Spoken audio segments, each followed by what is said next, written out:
এখানে গোনা দিয়ে দেখেন তো কয় টাকা আছে। এটা আজকে শাখারুল ভাইয়ের জন্য পাঠাইছে গতকালকে থেকে মানুষ।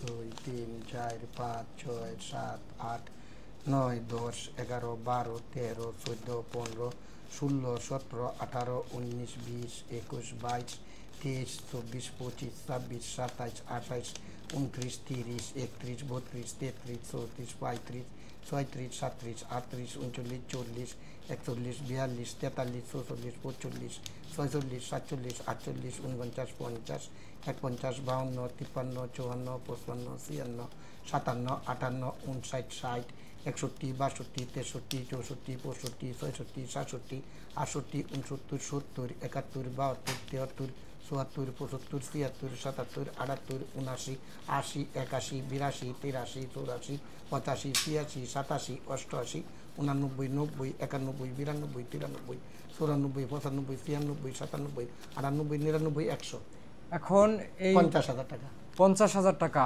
আরো কিছু আরো 2-3 হাজার টাকা আমার কাছে এখন পর্যন্ত আছে। 2-3 হাজার টাকার একটু বেশি হবে, কারণ বিকাশ থেকে নগদ থেকে একদিনে 50,000 টাকার বেশি বের করা যায় না। না ঠিক আছে, তো শাখারুল ভাইয়ের কাছে জিজ্ঞেস করেন, সে মানে এই টাকাটা যদি উনি ওনার চিকিৎসার জন্য ইনকাম করতে যাইতো ওনার কতদিন লাগতো? এই টাকাটা ইনকাম করে গেলে তো আপনার এই থায়াকুস বোধহয় 1 বছর দলা হত্যাল না এই টাকাটা। ওনার প্রত্যেক দিন ওই চায়ের দোকান থেকে টঙের দোকান থেকে ওনার লাভ থাকে কয় টাকা? এই বড় জোর আপনি মনে করেন দোকানদারি চালায় টালায় বড় জোর 300 বা 400 টাকা। 300-400 টাকা, তার মধ্যে এক সপ্তাহের মধ্যে তো 5 দিনই ওনার দোকান বন্ধ। দোকান বন্ধ, তাই কষ্ট করে মানে অনেক কষ্ট করে সংসারটা চলে, কামায় চিকিৎসা করতে পারেন। এখন এই মনে করেন 20-50 টাকা এই যে আপনারা আমি দেখাইলাম, শাখারুল ভাইকেও দেখাইছি, বাকি দেশবাসীরাও দেখছে। কেউ 5 টাকা, কেউ 1 টাকা, কেউ 9 টাকা, কেউ 4 টাকা, কেউ 10 টাকা, কেউ 8 টাকা, এরকম করে কিন্তু সাহায্য পাঠাই কিন্তু 50,000 টাকা প্লাস হয়েছে। তো আপনাদের টোটাল কত টাকার প্রয়োজন? আমাদের টোটাল দরকার কমপক্ষে মানে ডাক্তার একটা আইডিয়া দিছে মানে 10 ওভার হইব, 10-এর ভিতরে একটা কিছু হবে, 10 লাখ। অনেকেই আসলে ভাবতে পারেন যে সরকারি হাসপাতালে, অনেকেই কমেন্ট করে যে সরকারি হাসপাতালে তো ফ্রি চিকিৎসা। আসলে যারা এই ধরনের মন্তব্য বাকি এই ধরনের ভাবনা নিয়ে বসে আছেন তারা আমার মনে হয় কোনোদিন সরকারি হাসপাতালে চিকিৎসা করেনি। কারণ এই রোগের জন্য যদি একটা অ্যালবুমিন ইনজেকশন লাগে, ওনার তো সর্বনিম্ন 2 মাস হাসপাতালে ভর্তি থাকতে হবে। 2 মাস তো কমপক্ষে থাকতে হবে। অ্যালবুমিন ইনজেকশন লাগলে সেই ইনজেকশনই অ্যালবুমিন তো 2 লাখ টাকার কাছাকাছি চলে যাবে। তো শাখারুল ভাইয়ের হাতে দেন, শাখারুল ভাই যদি কিছু বলতে চায়। তুমি কিছু বলো। আচ্ছা, আমি এটা লাগাই দেই। শাখারুল ভাই যদি কিছু বলতে চান দেশবাসীর উদ্দেশ্যে। দেশবাসীর কাছে যাই, আমার সাহায্য করেন, আমি যেন আমার ছেলে মেয়েদের নিয়ে বাঁচতে পারি, যে অসুস্থ হয়ে আছি। আপনারা সাহায্য চাই আপনাদের কাছে, সকলেই আমাকে সাহায্য করবে আগে এসে। আচ্ছা, এর আগে এই যে 50,000 টাকা গতকালকে ঢাকায় আসলেন, বাকি এর আগেও আমি পোস্ট দিয়েছিলাম ওইটা মিলাইয়া, তো এই যে 50,000 টাকা যে ওনার জন্য সাহায্য করবে, আপনি কি ভাবছেন যে একদিন বাকি 2 দিনের মধ্যে ম্যানেজ হয়ে যাবে? না না, হ্যাঁ না, ওই যে আপনাদের কল্পনাও করতে পারি না, কল্পনা করতে পারি কল্পনাও করতে পারি না যে এই 2 দিনের ভিতরে এই 40-50 হাজার টাকা আমাদের হাতে আসবে চিকিৎসার লাগে। সব কিছুর মালিক আল্লাহ। আপনারা ভরসা, আপনারা চেষ্টায়, জনগণের দয়ায় সবাই করতেছেন, যে কারণে টাকাটা হাতে আমরা হাতে আইছি না। এটা কিন্তু দেশবাসী ওর জন্য করতেছে কেন জানেন?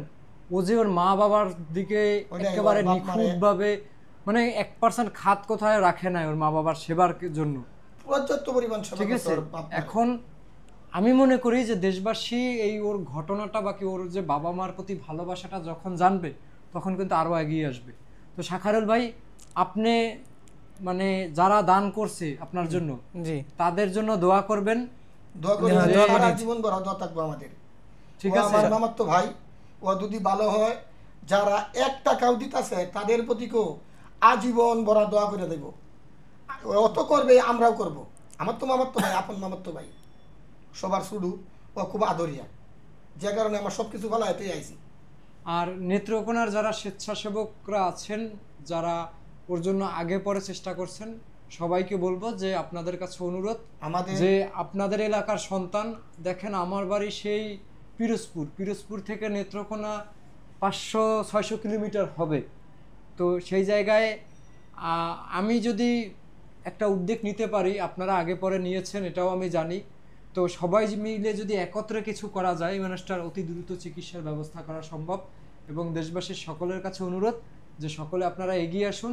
আপনারা এগিয়ে আসলে এবং যারা সাহায্য করেছেন এই যে খুচরা টাকা দিয়ে, আপনারা হয়তোবা অনেকেই মনে করছে যে আরে 1 টাকা 2 টাকা পাঠাবো কি, কিন্তু আমি একটা পোস্ট করছিলাম যে একজনে 5 টাকা দিছে, ওই 5 টাকা দিয়েছে, ওইটা নিয়ে পোস্ট করার পরে ওই যে 10 টাকা 5 টাকা 4 টাকা 3 টাকা এরকম করে সাহায্য পাঠাইছে, এই টাকা মিলাইয়া এই টাকাটা হইল।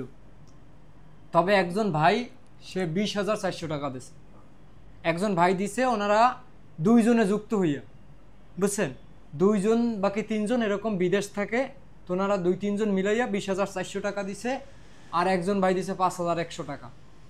ঠিক আছে, তো ওনারা এই 2 জনে দিছে, ওনারা আর সবাই এই খুচরা দিছে। দোয়া করবেন যেন অতি দ্রুত টাকার ব্যবস্থা হয়ে যায়, কারণ ওরে হাসপাতালে আগামী রবিবারের মধ্যে ভর্তি করতে হবে, টাকার ব্যবস্থা করতে হবে। তো ইনশাল্লাহ সবাই দোয়া করবে যেন টাকার ব্যবস্থা হয়ে যায়। আপনারা টাকা দিয়ে সাহায্য না করতে পারলেও এই যে ভিডিওটা শেয়ার করে সাহায্য করবেন, যাতে আপনার ধারায় অন্য একটা ধনাঢ্য মানুষ দেখে ওর জন্য দান করতে পারে, ওর জন্য সাহায্যের জন্য এগিয়ে আসতে পারে। এবং পরবর্তীতে আপনারা কিন্তু সরাসরি বাকি এখনও আপনারা সরাসরি এসে ওর জন্য দান করতে পারেন, বাকি ওকে দেখতে আসতে পারেন শাখারুল ভাইকে, বাকি হাসপাতালে গিয়েও আপনারা দান করতে পারবেন। আর আজকে কৃতজ্ঞতা RTVর সায়েম ভাই আসছিল নিউজ করতে, এবং আগামীকালকে একটা পত্রিকা থেকেও আসবে সাংবাদিক ভাই, আরও কিছু সাংবাদিক ভাইয়ের সাথে যোগাযোগের ব্যবস্থা করতেছি। ওনার জন্য সবাই মিলে যদি কিছু করা যায়, উনি যে বাবা মার জন্য যেটা করেছে সেটা আমি চ্যালেঞ্জ দিয়ে বলতে পারবো যে আমি কোনো দিন করতে পারবো না।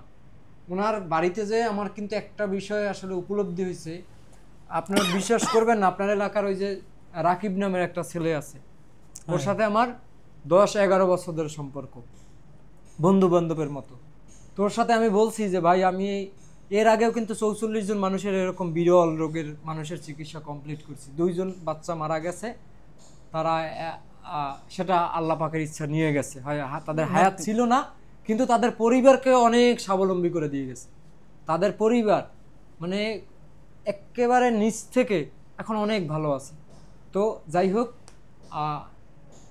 আমি ওই রাকিবরে বারবার বলতেছিলাম যে আমার জীবনে আমার বাবা নাই প্রায় 23-24 বছর, আমার ছোট্ট রাইখা মারা গেছে। আমি জীবনে কারো বাইক, কারো দামি মোবাইল, কারো দামি জামা কাপড় দেখা কোনোদিন আফসোস করি নাই, কোনোদিন একটা খাবারের জন্য আফসোস করি নাই, কিন্তু ওর যে মা বাবার প্রতি ভালোবাসাটা দেখছি, ওই থেকেই আমার মাথায় শুধু আফসোস একটা ঢুকছে, আমি আমার মা বাবার জন্য সেবাটা করতে পারি নাই কোনোদিন, বুঝছেন। এইটা কিন্তু আমি আমার বন্ধু বান্ধবরে বলতেছি, ওই যে আপনাকে নেত্রকোনা বৈশ্যা এই কথাটা মনে আমি 20 বার বলছি, যে আমার মনে হয় এই আমি 44 জন মানুষের জন্য, এই 44 জন মানুষের জন্য একজনের জন্য 11 লাখ টাকা কালেকশন করছি, একজনের জন্য 10 লাখ, একজনের জন্য 7 লাখ, এরকম প্রায় কোটি টাকাই আমি কালেকশন করে দিছি। কিন্তু আমি এত কিছু করতে পারলো, আমি যেটা করছে এটা আমি করতে পারতাম না। এর কাছে আমি স্যালেন্ডার, মা বাবার জন্য যেটা উনি করছে, এই কারণে আমি চেষ্টা করতেছি যে দেখি আমি মানুষটার জন্য কত দূর কি করতে পারি। যাই হোক, সবাই এগিয়ে আসবেন, সবাই ওর জন্য দোয়া করবেন। আসসালামু আলাইকুম, আল্লাহ হাফেজ।